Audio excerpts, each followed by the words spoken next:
Have you ever gotten three different roofing estimates and wondered if one of these companies was trying to rip you off?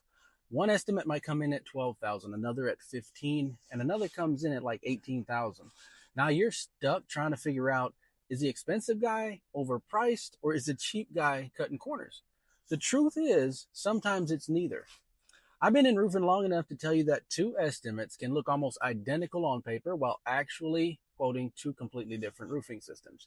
Let me explain. Imagine you went to buy a pickup truck. One dealership tells you they have one for $40,000.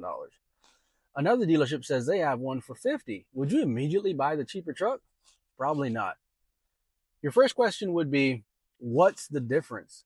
Does it have a different engine, a different trim package, four-wheel drive, leather seats, a towing package? You would want to know exactly what you're getting, right?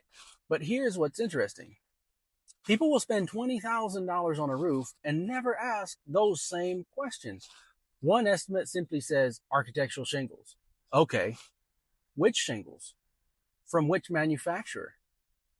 Which product line? Another estimate says synthetic underlayment. Great. Which one? There are dozens of synthetic underlayments on the market. Another estimate says install ridge vent. Which ridge vent? Another says install starter shingles. What starter shingles? Then there's ice and water shield. How much are they installing? Where are they installing it? You see where I'm going with this? The $6,000 difference doesn't seem nearly as mysterious anymore. And here's something else that rarely shows up on an estimate. Are they experienced? How long have they been working together? Are they properly insured? Are they properly licensed? The quality of the installation matters just as much as the quality of the materials, if not more. Here's another thing to ask. What happens if they tear off the old roof and discover rotten decking underneath? A few sheets included? Is every sheet extra? How much is that going to cost? How many homeowners don't find out until their roof is already torn off that there's an extra charge? Then there's cleanup. Does the company use tarps to protect your landscaping? Do they use magnets to pick up nails? Do they use specialized equipment to protect your property? Or are they simply hoping they find most of the nails before they leave? And finally, let's talk about warranties.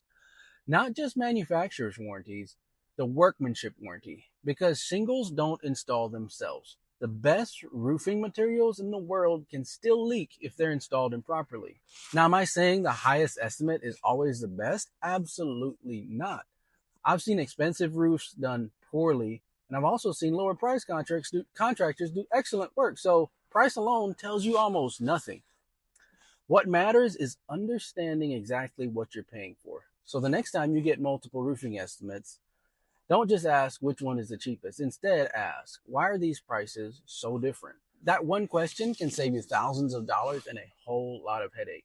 My goal with this channel isn't to convince you to hire my company. My goal is to help homeowners understand roofing well enough that no matter who they hire, they can make a confident decision.